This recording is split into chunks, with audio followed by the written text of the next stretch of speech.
कि जब आप ट्रेडिंग व्यू यूज़ करोगे तो किस तरीके से आपको ट्रेडिंग व्यू में लॉगिन करना है। ठीक है, तो आपको कुछ नहीं करना है, आपको सीधा जाके सबसे पहले google.com खोल लेना है, या कोई भी जो आप यूज़ करते हो ब्राउज़र, वो खोल के उसमें आपको ट्रेडिंग व्यू लिखना है। आई होप ट्रेडिंग व्यू की स्पेलिंग यहाँ पे क्लियर होगी, अगर स्पेलिंग क्लियर नहीं है तो आप गलत भी लिखोगे तो गूगल दिखाई देता है। तो ट्रेडिंग व्यू अगर आप लिखते हो यहाँ पे, तो ट्रेडिंग व्यू जैसे ही यहाँ पे खुलेगा, आप सीधा ट्रेडिंग व्यू की जो पहली लिंक आती है उसके ऊपर क्लिक कर दो। ट्रेडिंग व्यू की जैसे ही आप पहली लिंक खोलोगे तो कुछ इस तरीके का आपको दिख रहा होगा। ठीक है, तो इसमें आपको एक काम करना है, यहाँ पे ऊपर एक बड़ा बड़ा यहाँ पे एक फोटो टाइप बना हुआ होगा लॉगिन का, स्टार्ट फ्री ट्रायल, और उसके बाजू में एक जो इंसान होगा उस इंसान टाइप का बना हुआ होगा। तो यहाँ पे जो आपको दिख रहा है, यहाँ पे एक बंदा दिख रहा है, इसके ऊपर आपको क्लिक करना है और साइन इन के ऊपर क्लिक करना है। ठीक है, साइन इन पे आप जैसे ही क्लिक करोगे तो गूगल वगैरह का साइन अप आएगा, गूगल फेसबुक, आप किसी से भी साइन इन कर सकते हो, गूगल फेसबुक ट्विटर एप्पल किसी से भी। तो सबसे बेसिक गूगल पकड़ लेते हैं। तो गूगल पे जाके आप गूगल में अगर साइन इन करना चाहते हो तो यहाँ पे आप अपना ईमेल या फ़ोन नंबर और पासवर्ड डाल के नेक्स्ट नेक्स्ट दबा देना। ठीक है, तो उससे आपका ईमेल और फ़ोन नंबर के साथ खुल जाएगा। तो ये तो हो गया सबसे बेसिक चीज़ कि आपको ट्रेडिंग व्यू खोलना कैसे है। तो आई होप ये इतना तो क्लियर हो गया होगा कि tradingview.com किस तरीके से खोलना है। और यही चीज़ अगर आप फ़ोन पे कर रहे हो ना, तो फ़ोन वालों के लिए बहुत सिंपल है। फ़ोन वालों के पास आपको इतना तो पता होगा कि प्ले स्टोर है आपके पास। तो अगर आपके पास प्ले स्टोर है तो आप उस पर जाकर ट्रेडिंग व्यू का ऐप खोल सकते हो। तो कुछ इस तरीके से आपको दिखेगा ट्रेडिंग व्यू प्ले स्टोर पे। तो प्ले स्टोर करके एक ऐप होगा आपके फ़ोन में, उसको आप खोलो, उसके अंदर आप जाके tradingview.com खोल सकते हो। तो इस तरीके से आपका प्ले स्टोर खुलेगा, उस पर आप जाके ट्रेडिंग व्यू लिखोगे, तो ट्रेडिंग व्यू सर्च करोगे तो वैसे ही आपको एक ट्रेडिंग व्यू करके ऐप दिख जाएगा। तो उसको आप इंस्टॉल बटन दबा देना अपने फ़ोन के अंदर, तो वो इंस्टॉल हो जाएगा। इसके बाद इसको बंद करते हैं आप। अब चलते हैं ट्रेडिंग व्यू के ऊपर कि ट्रेडिंग व्यू एग्जैक्टली यूज़ कैसे करना है आपको। तो सबसे बेसिक चीज़ मैं ट्रेडिंग व्यू की अगर आपको बताऊं तो सबसे बेसिक चीज़ है कि आप जैसे ही आप खोलते हो ट्रेडिंग व्यू को, तो इसको मैं छोटा ही कर देता हूं ताकि आपको कुछ भी छुपे ना इसमें से।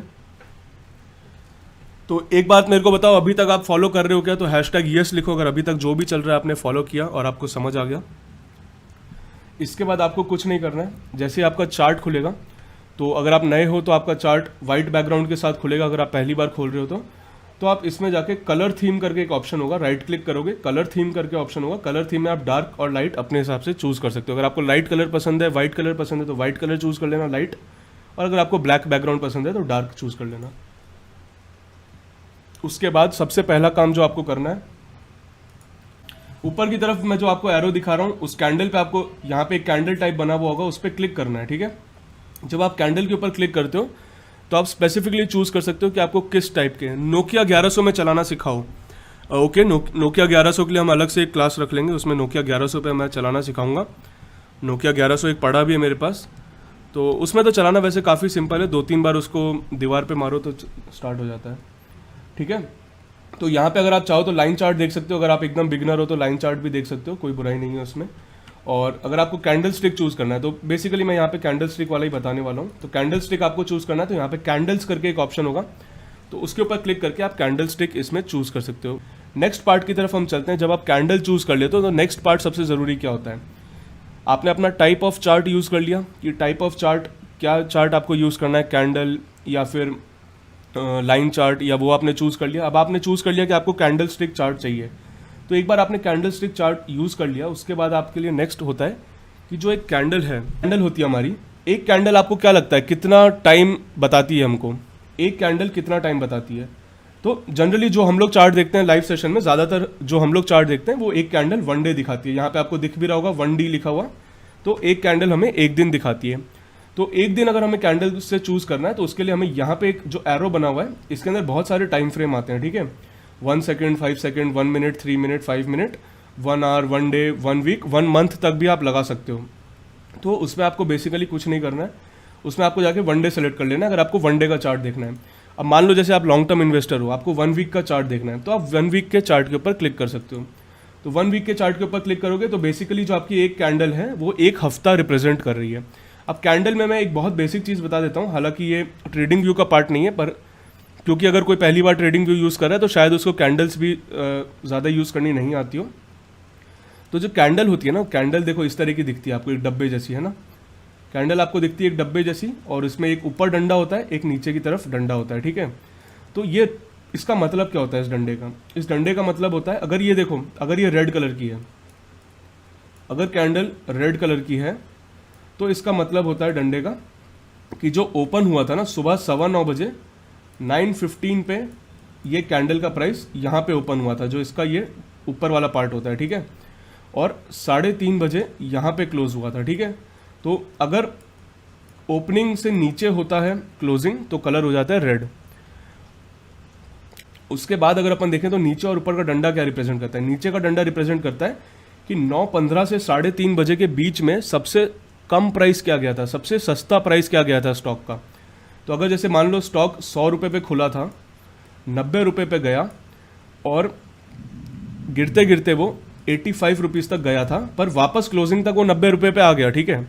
तो 85 रुपीज़ तक अगर वो गया तो ये दिखाता है lowest price on the day. और अगर 100 रुपये पे स्टॉक खुला था और बीच में कभी वो 11-12 बजे के अराउंड 105 पे गया था तो वो हाईएस्ट प्राइस दिखाता है। तो टॉप वाला पार्ट होता है हाईएस्ट प्राइस इंट्राडे का, लो वाला होता है इंट्राडे का लोएस्ट प्राइस। और अगर रेड कैंडल है तो ऊपर वाला होता है ओपनिंग और नीचे वाला होता है क्लोजिंग। अगर यही ग्रीन कैंडल होती तो नीचे वाला पार्ट आपका ओपनिंग और ऊपर वाला पार्ट आपका क्लोजिंग हो जाता है, ठीक है। तो ये तो बेसिक चीज़ है, ये ज़्यादातर आप लोगों को पता ही होगी। और जो सपोर्टर्स क्लब में है उनके लिए तो पूरा कैंडल स्टिक चार्ट को कैसे पढ़ना है उसका एक लर्निंग सेशन भी बना रखा है। तो अगर आपने सपोर्टर क्लब ज्वाइन कर रखा है तो उसको देखना मत भूलना। सुनंदर सर पूछ रहे हैं कि गिव अवे पॉइंट क्या है? गिव अवे पॉइंट कुछ भी नहीं है बेसिकली। अगर आप हमारे सारे वीडियोस देखते हो, लाइक करते हो और शेयर करते हो तो मतलब जैसे जैसे आप एक एक एक्टिविटी करते हो आपके पॉइंट्स इंक्रीज होते जाते हैं। लाइक करने पे, शेयर करने पे, जितने लोगों के साथ शेयर करोगे, जितने लोग वीडियो देखेंगे आपके शेयर करने से, तो पॉइंट्स आपको मिलते रहते हैं। और जिसके भी मंथली बेसिस पे हाईएस्ट पॉइंट्स रहते हैं उसको हम फ्री में सपोर्टर्स क्लब की मेंबरशिप देते हैं, जो कि 500 पर मंथ की है। तो सपोर्टर्स क्लब की मेंबरशिप फ्री में देते हैं उसको, ठीक है। तो इतना ही है पॉइंट्स का काम। चलो, और अब कई लोग पूछ रहे हैं कि शॉर्टकट कैसे बनाया मैंने यहाँ पे 1 मिनट, 5 मिनट, 1 डे, 1 वीक का, है ना। तो वो भी मैं बता देता हूँ। तो वो शॉर्टकट ऐसे बनता है कि यहाँ पे जो आपको टाइम फ्रेम अलग अलग दिख रहे हैं तो उसमें आप उसके ऊपर स्टार करके होता है तो स्टार मार्क कर सकते हो। जैसे अभी आपको चाहिए कि यार 3 घंटे का चार्ट मैं बहुत ज़्यादा यूज़ करता हूँ तो 3 घंटे के चार्ट को मैं यहाँ पे शॉर्टकट बना देता हूँ। तो 3 घंटे के चार्ट के ऊपर आप स्टार लगा दोगे ना तो आपका 3 घंटे का चार्ट यहाँ पे दिखना स्टार्ट हो जाएगा, ताकि आपको इसके अंदर घुस के 3 घंटे को ढूंढ के ऐसा नहीं करना पड़ेगा। आप डायरेक्ट यहाँ पे 3 घंटे पे क्लिक कर सकते हो। तो जैसे जब मैं डेली और वीकली पे स्विच करता हूँ ना तो मैं डेली ऐसे करता हूँ और वीकली देखना होता है तो यहाँ वीकली पे क्लिक कर देता हूँ, ठीक है। तो आपकी मर्जी, आप उसमें जितने भी लगाना चाहते हो वो लगा सकते हो, ठीक है। तो जिसको आप स्टार लगा दोगे वो ऊपर आपके शॉर्टकट में बन के आ जाएगा, ठीक है। तो ये हो गया बेसिकली अपने को कैंडल का टाइम फ्रेम कैसे सिलेक्ट करना है। अगर यहाँ तक क्लियर हो तो जल्दी से चैट में #yes लिखो। और यार पसंद आ रहा हो तो लाइक करो यार। क्वेरी सेशन लेना तो काफ़ी आसान होता है, बट ये जो अभी मैं बता रहा हूँ तो हालांकि ये भी कोई मुश्किल पार्ट नहीं है, बट इसमें थोड़ा सा स्ट्रक्चर बनाना पड़ता है कि किस सीक्वेंस में चीज़ें बतानी है, कुछ मिस ना हो जाए। तो थोड़ा सा मुझे बैठ के आधा घंटा लिखना पड़ा था, करना पड़ा था। तो अगर आपको थोड़ा भी एफर्ट पसंद आया हो तो लाइक करो जल्दी से। और यहाँ तक क्लियर हो तो #yes या फिर #clear लिखो।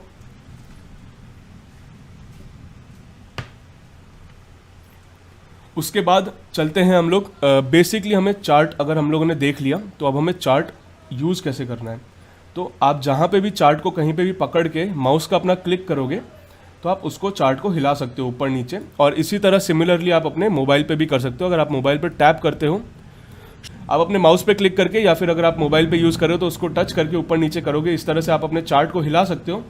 और यहाँ पे जो आपको प्राइस दिख रहा है ना, तो अगर जैसे मान लो आपको चार्ट को थोड़ा जूम इन करके देखना है तो आप इस तरीके से प्राइस को ऊपर खींच के उसके अंदर जूम इन करके देख सकते हो। और अगर आप जैसे मान लो जैसे इतना वॉलेटाइल स्टॉक है तो आपको उसको एनालाइज करना है तो आप थोड़ा सा उसको दबाना चाहोगे, ठीक है। तो अगर आप उसको दबाना चाहते हो तो आप प्राइस को ऊपर से खींच के नीचे की तरफ लाओ, ठीक है। तो वो प्राइस दब जाएगा। अगर आप उसको खींच के ऊपर ले जाओगे तो वो प्राइस एक्सपैंड होगा और दबाओगे तो जूम इन जूम आउट हो जाएगा, ठीक है। तो बेसिकली जैसे आपने मेरे को देखा होगा कितनी बार यूज़ करते हो कि अगर कोई बहुत जैसे वॉलेटाइल स्टॉक इस तरह का चार्ट सामने आता है तो मैं उसको इस तरीके से दबा के देखता हूँ ताकि मुझे क्लियरली व्यू पता चले क्या हो रहा है। ऐसा ना हो कि थोड़ा सा चार्ट के बाहर निकल जाए, ठीक है। तो ये पर्टिकुलर चीज़ क्लियर हो गई होगी। अब एक चीज़ होती है जो वॉल्यूम होती है। तो वॉल्यूम कई लोगों को पता नहीं कि वॉल्यूम किस तरीके से लगानी है। तो एक बार मैं जल्दी से इसमें इंडिकेटर्स की तरफ अब हम चलते हैं नेक्स्ट। तो इंडिकेटर्स जो हम लोग यूज़ करते हैं, बहुत सिंपल इंडिकेटर्स हम लोग यूज़ करते हैं, मूविंग एवरेज और वॉल्यूम, ठीक है। उसके अलावा कोई भी इंडिकेटर हम लोग ऐड नहीं करते। तो यहाँ पे आपको दिख रहा होगा जो मैंने ऐड कर रखे हैं, मैं इनको क्रॉस कर देता हूँ ताकि मैं आपको फिर से लगा के दिखाऊंगा कि किस तरीके से लगाते हैं, ठीक है।